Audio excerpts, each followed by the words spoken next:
Hi everyone, welcome to Om Brewok Story. Semoga kalian sehat selalu dan diberikan rezeki yang berkah tentunya. Kali ini Om akan membahas alur cerita drama percintaan yang bertema teman makan teman, yang berjudul Cocktail, keluaran tahun 2012. Film ini menceritakan kisah kehidupan 3 orang India di London yang tinggal di satu rumah yang biasanya bisa kita bilang kumpul kebo coy. Kehidupan bebas, persahabatan, dan cinta ada di rumah itu. Sampai suatu saat mereka malah saling mencintai dan terjadilah cinta segitiga sama Sisi. Nah, yang pernah punya pengalaman teman makan teman, ini film bagus banget nih. Dah, gak usah pakai lama, siapkan kolak pare dan sirup mengkudu. Bemper Om Brewok Story.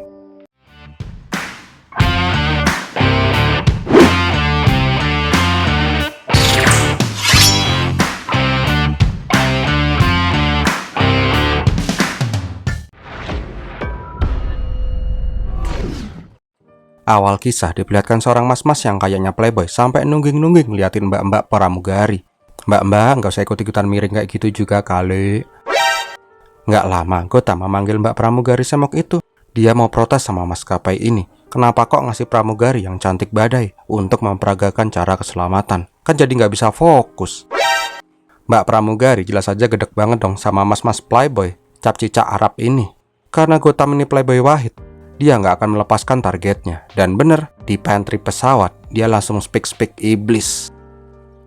Nggak lama, Gotham sampai di London. Rencananya dia akan bekerja di sana. Untuk sementara ini, dia tinggal bersama omnya dan tantenya yang bule. Nah, pas lagi makan di pinggir kali, penyakit playboynya kembali kumat ketika melihat mbak-mbak pelayan yang semlohai. Seperti yang udah kita kira, langsung speak iblis lagi dong. Di tempat lain diperlihatkan seorang mbak-mbak lugu yang manis lagi naik pesawat menuju London. Nggak lama, ada om-om endut yang SKSD sama si Merah. Pakai colek-colek segala lagi. Emang sih paling malas kalau naik pesawat sebelahnya tuh orang yang reseh, nggak bisa diem. Sedangkan di bandara London terlihat Gotham mengantar Om Randy yang hendak ke India untuk beberapa hari. Nah, di sini kembali lagi jiwa Casanovanya berontak-rontak ketika melihat Merah di bandara. Nggak pakai lama, dia langsung kembali nyoba PDKT nggak jelas sama si Merah. Merah yang cewek polos jelas saja atut dong. Tiba-tiba ada mas-mas brewokan yang ngomong nggak jelas, bahkan sampai berlutut. Merah langsung bilang, "Siapa kamu? Kalau macam-macam aku laporin suamiku." Mendengar tuh cewek manis sudah punya suami, Gotham langsung putar arah dong. Tetapi tetap aja nggak hilang tuh koplaknya. Setelah diganggu mas-mas nggak jelas, terlihat Merah menunggu jemputan suaminya. Tetapi udah nunggu lama banget, suaminya nggak kelihatan batang hidungnya. Akhirnya, dia pun berinisiatif menanyakan alamat suaminya ke kantor polisi. Untungnya, Pak Polisi berhasil menemukan alamat baru dari suami Merah itu. Malam harinya, Merah pun sampai di sebuah bengkel di pinggiran London. Dia terlihat sangat bahagia karena akan bertemu lagi dengan suaminya. Tetapi itu hanyalah angan-angan belaka. Suaminya malah marah-marah kepada Merah karena Merah malah datang ke Inggris.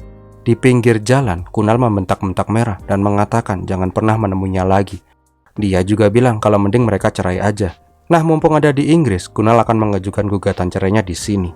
Jelas saja Merah jadi mewek dong. Jauh-jauh datang ke Inggris pengen ketemu suaminya, malah diceraiin.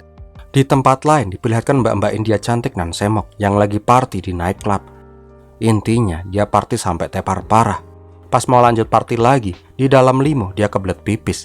Nah, pas mau numpang pipis di restoran, dia malah melihat Merah yang kebetulan juga lagi ada di sana. Melihat ada cewek India cupu lagi mewek di sana, Veronica pun langsung bertanya kepada Mira. Di sini Mira hanya gedek-gedek aja sambil mewek. Karena nggak tega, Vero akhirnya mengajak Mira ke rumahnya. Daripada nanti ditawar sama om-om di jalan. Di jalan Mira curhat. Semenjak suaminya kerja di Inggris, dia jadi berubah.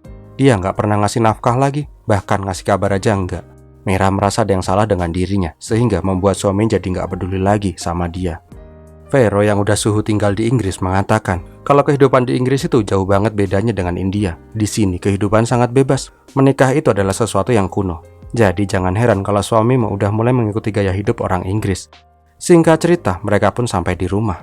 Di sini Merah langsung mencoba melayani Vero karena dia udah baik banget. Tetapi di sini Vero malah marah-marah. Dia bilang, "Di sini kamu tuh tamu, bukan pelayanku. Jadi jangan bersikap seperti pelayan." Oh, walaupun urakan ternyata Mbak Vero baik juga ya. Keesokan harinya, Merah yang gak tahu harus berbuat apa, langsung mencoba mencari pekerjaan di Inggris. Sembari menunggu ada panggilan pekerjaan, dia pun menumpang di rumahnya Vero. Gak lupa biar gak gabut, dia pun jalan-jalan di London udah kayak orang hilang. Tetapi karena keudikannya, Dia kelihatan bingung pas mau naik subway. Di tempat lain diperlihatkan Gotham yang mulai bekerja di London. Pas mau sampai ke kantor, dia melihat mbak-mbak bule yang amazing. Udah jelas dong, dia langsung tebar pesona.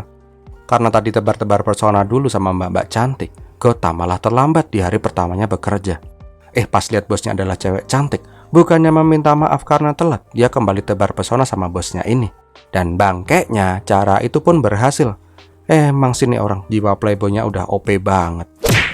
Sepulang dari nyasar di London, Merah mengatakan kepada Vero kalau dia sebaiknya pindah ke hotel aja. Dia nggak mau ngerepotin Vero lebih dari ini. Tetapi Vero malah bilang kalau dia nggak merasa direpotin. Orang tuanya sangat kaya raya, sehingga dia bisa foya-foya setiap hari. Tetapi dia nggak mendapatkan kasih sayang orang tuanya. Karena Merah tinggal bersamanya beberapa hari ini, dia merasa seperti memiliki saudara yang membuatnya menjadi nyaman. Dan mulai saat itu, mereka pun memutuskan menjadi sahabat. Vero juga mulai memakeover penampilan udiknya Merah, biar nggak udik-udik banget di rumah terus. Nah, pas mau ke tempat tongkrongan, Merah berhenti dan berkata kepada Vero kalau dia melihat cowok nyebelin yang menggodanya pas di bandara. Mendengar itu, Vero pun punya ide koplak. Pas Gotham lagi meeting sama teman-teman kantornya, Vero tiba-tiba masuk ke resto dan berteriak-teriak, Kamu kemana aja? Aku mencarimu kemana-mana. Aku mengandung anakmu. Tolong bertanggung jawablah. Di sini Gotham langsung jiper dong. Tiba-tiba ada mbak-mbak yang ngaku-ngaku lagi bunting. Melihat itu, bos dan teman-temannya pun langsung ilfil sama Gotham. Pas ngelihat keluar jendela, dia baru sadar kalau tuh cewek gila, temennya cewek yang ditemuin di bandara. Sesampainya di nightclub, joget sih. Ternyata Vero udah terkenal banget di klub itu. Sedangkan Merah yang baru pertama kali masuk ke tempat gituan cuma bisa bengong. Tetapi sialnya, Gotham juga ada di klub itu bareng sama bos Cinanya. Dia juga langsung menghampiri Vero dan Merah. Nah, karena udah sama-sama kolong, akhirnya mereka malah joget-joget bareng.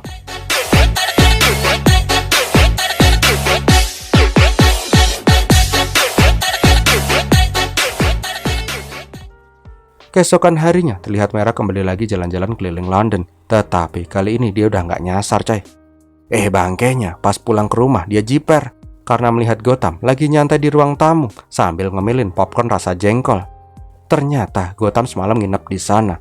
Nggak cuman itu, kayak nggak punya dosa, Gotham masih aja ngodain Merah. Nggak lama Vero keluar dengan acak-acakan. Melihat Vero yang nggak nutup aurat, Merah memperingatkan agar Vero menutupi pahanya. Kampretnya, Vero malah bilang, "Udah santai aja, semalam dia juga udah lihat gua nggak pakai apa-apa kok." Nah, di sini ternyata Merah membawa kabar baik. Dia diterima bekerja di perusahaan desain grafik di sana. Jelas saja Vero seneng banget dong, sahabatnya akhirnya bekerja juga. Nah, pas Gotham pengen ikutan meluk Merah, Merah langsung judes. "Sini gua sumpelin terong mulut lu." Keesokan harinya, Merah menemani Vero motret. Di sini dia bilang kalau mulai saat ini, Gotham akan tinggal bersama mereka. Mendengar itu, Merah kembali berkata kalau dia mendingan pergi aja dari rumah, daripada mengganggu rutinitas Mac dan Vero dan Gotham. Vero jelas saja nggak ngizinin. Dia bilang kalau kita bertiga bisa menjadi sahabat yang asik, senang-senang bareng, gila-gilaan bareng. Dan akhirnya Merah pun bersedia tinggal kumpul kebo dengan Vero dan Gotham. Keesokan harinya pas mau mengambil barang di rumahnya Om Randy, Randy langsung cengengesan.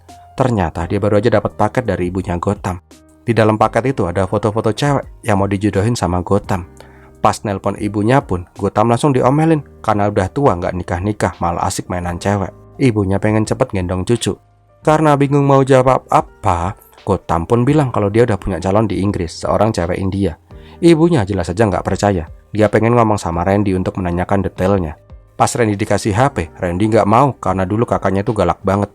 "Randy nimba air di sumur, Randy beliin seblak, Randy bayar cicilan mobil." Kok? Ternyata Kak Vita masih dengerin dan jelas aja ngomel-ngomel dong sama adeknya. Kak Vita langsung menanyakan gimana cewek yang lagi dekat sama Gotham. Jelas aja Randy yang nggak tahu apa-apa, cuman bilang yang baik-baik aja dengan arahan Gotham tentunya. Sialnya Randy malah keceplosan. "Santai aja kak, Gotham sama ceweknya saling mencintai kok. Bahkan mereka sekarang udah tinggal serumah." Mendengar anaknya kumpul kebo, jelas saja Kak Vita langsung senewan. Sedangkan Gotham kebakaran jenggot bawah gara-gara omongannya omnya itu. Sedangkan di rumah, Vero sama Merah lagi ngibahin Gotham. Mira merasa kalau Gotham itu cuma memanfaatkan Vero aja untuk tinggal dan makan gratis. Tiba-tiba Gotham datang dengan belanjaan penuh di tangan. Ya thanksin deh udah gibahin orang. Dan mulai saat itu, mereka bertiga pun hidup bersama dan mulai saling mengerti satu sama lain. Mereka juga mulai semakin akrab. Tetapi tetap, hanya Vero dan Gotham aja yang gila-gilaan. Sedangkan Mera menjadi sosok cewek polos yang rajin banget.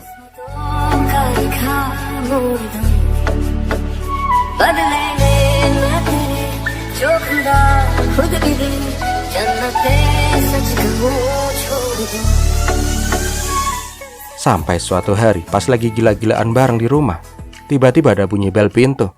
Pas dibuka, bangkainya itu adalah ibu dan omnya Gotham. Sialnya lagi, Vero yang lagi cosplay jadi fake police mengira kalau dua orang tamunya itu adalah temannya Gotham dan langsung mempersilahkannya masuk. Jelas aja, Gotham yang lihat emak dan omnya di sana langsung kejengkang dong. Di sini, Kavita merasa kecewa dan akan menjodohkan Gotham di India aja. Apalagi melihat cewek yang disukai Gotham kelihatannya udah kayak cewek urakan. Gak lama, Mera keluar dengan membawa tab rekaman Gotham dan langsung jiper ketika melihat ada om dan ibunya Gotham. Nah, karena kepepet, dengan spontan Gotham bilang kalau cewek yang pengen dia kenalin ke ibunya itu adalah si Mera. Ternyata ibunya suka dengan sosok Mera yang kelihatannya polos banget. Gotham jelas saja memohon-mohon untuk berpura-pura kepada Mera. Gak lama, Mera dan Kavita ngobrol empat mata, sedangkan di ruangan sebelah mereka mulai merencanakan gimana caranya agar sandiwara ini gak ketahuan, seenggaknya sampai Kavita pulang lagi ke India. Gak lama di kamar, Gotham kembali memohon kepada Mera untuk kali ini aja, seenggaknya sampai ibunya pulang ke India. Mera jelas saja ogah, apalagi sampai ngebohongin orang tua. Gotham berjanji dia akan menjauhkan ibunya dari Mera, sehingga Mera gak akan kesusahan. Mera pun berkata, "Aku datang ke Inggris berharap bisa menjalani kehidupan pernikahanku sendiri. Sekarang malah aku harus berpura-pura menjadi istri orang lain. Mungkin memang aku tidak ditakdirkan memiliki suami." Mendengar itu, Gotham mengatakan kalau suami Mera yang gak bertanggung jawablah yang harus disalahkan. Jangan menyalahkan diri sendiri karena kesalahan orang lain. Gak lama, Gotham akan membuat ibunya tidak mengganggu Mera lagi sampai dia pulang. Dia berkata kepada ibunya, jadi gini mak, sebenarnya kita udah ada janjian liburan nih. Kita nggak tahu emak datang ke Inggris. Jadi gimana ya? Soalnya tiket udah terlanjur dibeli tuh mak. Gotham berharap emaknya paham kalau dia nggak pengen diganggu dulu. Bangkainya, emaknya malah salah paham. Dia mengira kalau dia juga diajak ikut liburan. Mate wehel. Akhirnya, mau nggak mau mereka bertiga harus liburan bareng, plus dengan emaknya Gotham. Di sini Kavita over perhatian sama Mera. Sampai-sampai nyuapin pizza aja udah kayak gitu.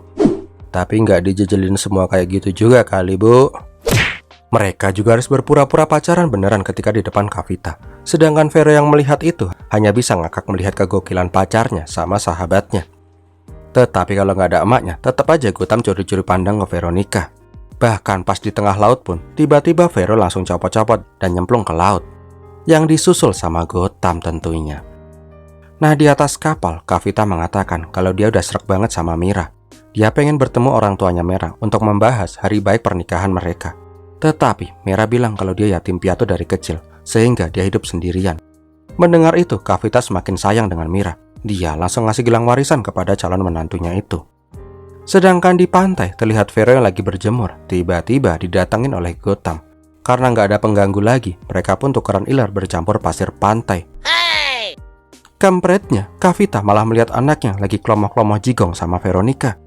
Melihat emaknya tahu Gotham gak hilang akal, Gotham langsung berpura-pura memberikan pertolongan pertama dan bilang ke emaknya kalau Vero habis kelelep di laut, jadi dia butuh napas buatan. Pas mau ngasih napas buatan lagi, emaknya gak terima kalau Gotham tukeran iler sama Vero. Akhirnya malah tuh emak-emak yang ngasih napas buatan. Karena dikasih napas naga emak-emak, Vero pun langsung sadar. Di sini, Gotham berencana membawa Vero ke hotel, tetapi emaknya melarang. Dia akan mengantar Vero dan menyuruh Gotham dan Mera jalan-jalan aja biar tambah akrab. Karena Kavita pergi, Mera pun juga ikutan pergi. Dia nggak mau deket-deket sama cowok playboy macam Gotham. Gak lama, Gotham juga menyusul. Dia kembali membahas tentang perkataan Mera tempo hari soal kehidupan pernikahannya yang gagal. Di sini Gotham mencoba menghibur dengan banyolan-banyolan garing. Tetapi cara itu malah berhasil membuat Mera tersenyum. Duh, Mbak Mera, senyumnya manis banget. Nggak kerasa mereka malah semakin dekat. Wah, pertanda ini. Sore harinya mereka pun party di pantai. Liburan tanpa party ibarat kata makan tumis kangkung tanpa ditumis.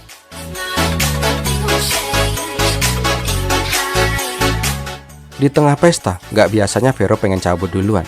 Dia bilang kalau emaknya Gotham sendirian. Kasihan nanti bisa ditawar sama om-om, kan bisa berabe.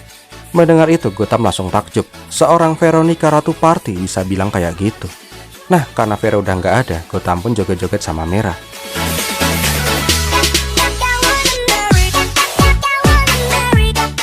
Tetapi kok ada yang aneh. Di sini Gotham merasakan seperti ada yang aneh pada saat memandang wajah Merah. Malam harinya di pojokan, Gotham menghampiri Merah. Gak pakai lama, mereka malah saling pandang-pandangan dan tukeran iler. Setelah enak kelomah-kelomohan, mereka baru sadar kalau ini tuh gak bener. Jadi diam-diam memandeh mereka. Keesokannya mereka berdua malah jadi awkward karena kejadian semalam. Sedangkan Kavita dan Vero malah asik luluran di kamar hotel. Nah, di sini Kavita mengatakan kalau Vero itu ternyata nggak seperti yang dia kira di awal. Ternyata Vero orangnya baik dan asik, tetapi minusnya Vero terlalu vulgar kalau berpenampilan. Kavita juga berkata kalau Vero mau merubah penampilannya, dia berjanji akan mencarikan cowok yang baik untuk menjadi suami Vero. Di sini Vero berpikir, nikah, boleh juga idenya. Di pinggir tebing untuk memecahkan kecanggungan, Gotham kembali berbicara dengan Merah. Dia berkata kalau semalam dia mabuk berat dan gak sadar melakukan itu. Intinya mereka cuma temenan gak lebih, dan menganggap kejadian semalam itu gak pernah terjadi. Dah clear ya? Tangan. Tetap aja ya. Ternyata di lubuk hati yang terdalam, Merah juga suka sama Gotham. Tetapi Merah gak mau merusak persahabatannya dengan Vero. Di sini Gotham mengatakan kalau dia dan Vero itu cuma friend with benefit, gak lebih. Tetapi Merah gak mau tahu. Nah, pas perjalanan pulang, Gotham berencana bilang ke Vero kalau dia suka beneran sama Merah. Tetapi pas sampai kamar hotel, dia langsung shock ketika melihat Vero udah pakai kain sari. Vero bilang, "Beb, mungkin kalau aku pakai baju sopan kayak gini, ibumu bisa merestui kita untuk menikah ya?" Nah lo, ternyata Vero yang biasanya gonta-ganti cowok cuman buat have fun doang, sekarang jatuh cinta beneran sama Gotham. Beberapa hari kemudian, Kavika akhirnya pulang ke India. Di sini Randy seneng banget karena dia nggak harus bersandiwara lagi di depan kakaknya. Tetapi nggak dengan Gotham. Dia malah mumet karena hubungan kumpul kebonya malah jadi tambah ruwet. Di bar, dia curcol sama omnya. Kalau pertama kalinya dia merasa jatuh cinta beneran sama cewek, yaitu sama Merah. Tetapi pertama kalinya juga Veronica jatuh cinta sama cowok, dan itu sama dia. Dia pun jadi bingung harus gimana. Om tambah ini, kalau mau tambah seru, bagusnya lagi sih kalau Merah suka sama Vero. Jadi cinta segitiga muter-muter judulnya. Sedangkan di rumah, Vero meminta bantuan Merah untuk mengubah penampilannya agar lebih terlihat sopan. Dia bilang kalau dia jatuh cinta beneran sama Gotham dan ingin mendapat restu dari emaknya. Mendengar itu, Merah hanya bisa terdiam. Tetapi karena dia nggak mau sahabatnya terluka, dia pun berjanji akan membantu Vero untuk mendapatkan restu dari Kavita. Nggak lama, Gotham sampai di rumah. Di sini dia langsung meminta semua orang pada kumpul. Dia pengen menjelaskan semuanya biar nggak jadi benang ruwet lagi. Di sini Vero jelas saja bingung dong, sebenarnya apa yang sedang terjadi. Intinya Gotham bilang kalau dia jatuh cinta beneran sama Merah, dan dia udah memutuskan ingin serius sama Merah. Gotham juga bilang kalau Merah sebenarnya suka sama dia, tetapi dia nggak berani ngomongnya karena nggak enak sama Vero. Mendengar itu bukannya marah, Vero malah ketawa dan malah memberikan selamat. Merah ingin menjelaskan kalau dia nggak seperti yang dikira Vero, dan dia juga nggak mau menerima cintanya Gotham. Lebih baik memilih sahabat daripada pacar. Akan tetapi Vero bilang, santai aja bu, cinta nggak bisa dipaksa kok. Gua mah santai, untuk merayakan ini, yuk kita party. Dan mereka bertiga pun party bareng. Tetapi pas party bareng itulah, Vero terlihat sedih. Dia pun langsung nenggak Smirnoff dioplos sama Mick Max sampai dia tepar parah. Pada saat mabuk itulah, dia malah ngoceh kalau dia sebenarnya juga jatuh cinta sama Gotham. Dan gak rela Gotham diambil orang lain, apalagi si Merah yang ngambil. Karena udah parah bener maboknya, Vero pun diajak pulang. Tetapi di tengah jalan dia pun jackpot. Dan gak lama dia meminta Merah mengantarkannya ke bawah pohon untuk pipis. Nah di bawah pohon inilah, Merah mengutarakan semua unek-uneknya. Dia menganggap Merah sebagai orang yang gak tahu berterima kasih. Udah ditolong, udah dianggap saudara sendiri, tapi masih aja ngembat pacar orang. Dasar teman makan teman. Tahu nggak, kamu itu adalah saudari terbaikku. Terima kasih untuk semua yang kau lakukan. Makasih banget loh. Dan Merah pun hanya bisa terdiam sambil mewek. Keesokan paginya, Merah dan Gotham berangkat kerja. Nah, pas Gotham udah cabut, Merah kembali ke rumah. Dia berencana keluar dari rumahnya Vera, dan dia tidak ingin mengganggu hubungan Vero dengan Gotham. Melihat Merah yang udah berkemas-kemas dan ingin pamitan, Vero malah mempersilahkan Merah untuk pergi dan jangan pernah kembali lagi. Tetapi Om tahu, di dalam lubuk hati mereka yang terdalam, hati mereka pun hancur berkeping-keping. Sore harinya, pas Gotham pulang, dia langsung menanyakan di mana Merah. Di sini, Vero tidak menjawab. Dia malah asik memasak makanan kesukaannya Gotham, sesuatu yang tidak pernah dia lakukan sebelumnya. Gotham pun merasa aneh. Dia kembali menanyakan di mana Merah, dan Vero pun berkata kalau Merah sudah pergi ke neraka. Jelas saja Gotham marah-marah dong sama Vero. Tetapi Vero malah balik marah. Semua orang pergi, ayahku, ibuku, Merah. Silakan kalau kamu mau pergi juga. Kalian semua sama aja. Mendengar itu dengan mata berkaca-kaca, Gotham pun pergi dari sana, meninggalkan Vero yang mewek sendirian di rumah. Setelah semua berpisah sendiri-sendiri, Gotham terlihat mencoba menghubungi Merah. Tetapi Merah nggak mau menerima telepon dari Gotham. Sedangkan Vero terlihat sangat depresi ditinggal orang-orang yang dia sayangi. Sampai suatu hari, Gotham berhasil menemui Merah. Tetapi Merah memohon jangan pernah menemuinya lagi. Ini semua untuk kebaikan mereka bersama. Karena depresi, Merah pun kembali ke dunia hedonnya dulu. Setiap hari party-party dengan teman-temannya. Sedangkan Merah terlihat datang ke tempat kerjanya Kunal. Karena sekarang Merah udah glowing, Kunal pun akhirnya mau menemui Merah. Dasar cowok udah glowing baru nafsu. Sebel deh sama lelaki. Om, kamu kan juga lelaki, Om. Oh iya lupa, maaf ya. Sedangkan Gotham terlihat duduk di depannya rumahnya Vero untuk merenungi semua permasalahannya ini. Tetapi pas lagi asik-asiknya nongkrong sambil ngelamun, tiba-tiba ada rombongan pemabuk di depan rumahnya Vero. Dan Vero pun turun dari mobil itu. Gotham jelas saja menanyakan kenapa Vero kembali kambuh lagi urakannya. Karena masih dalam efek mabuk, dia memohon kepada Gotham. Dia butuh sosok yang bisa melarangnya untuk urakan lagi. Dia juga memohon kepada Gotham untuk memeluknya. Tetapi sialnya, Vero malah ketabrak mobil. Karena kecelakaan itulah dia menderita gagar otak, patah tulang, linu-linu, encok, dan korengan. Beberapa saat kemudian Merah sampai di rumah sakit. Tetapi Gotham shock ketika melihat Merah datang bersama Kunal. Di luar, Merah berpamitan kepada Gotham dan Randy. Dia tidak yakin akan bertemu mereka lagi. Merah juga meminta kepada Gotham untuk menjaga Vero baik-baik. Dan Merah pun pergi dengan suaminya. Wush. Di dalam taksi, Kunal berkata kalau mending Merah tinggal di rumahnya untuk beberapa saat daripada luntang-lantung gak jelas. Singkat cerita, Merah pun mau diajak ke rumahnya Kunal. Hari-hari pun berjalan dengan cepat.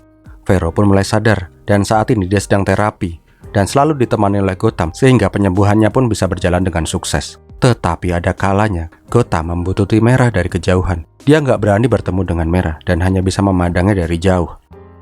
Sampai suatu hari, Kunal meminta kepada Merah agar perceraian mereka dibatalkan aja. Dia pengen hidup dengan Merah mulai saat ini. Nah kan, kalau udah glowing baru dia bilang kayak gitu. Kemarin kemana aja bos? Sedangkan di rumah, terlihat Vero yang mulai berubah drastis. Dia udah nggak pernah party lagi, nyuci baju sendiri, dan yang paling penting dia udah inget sama Tuhan.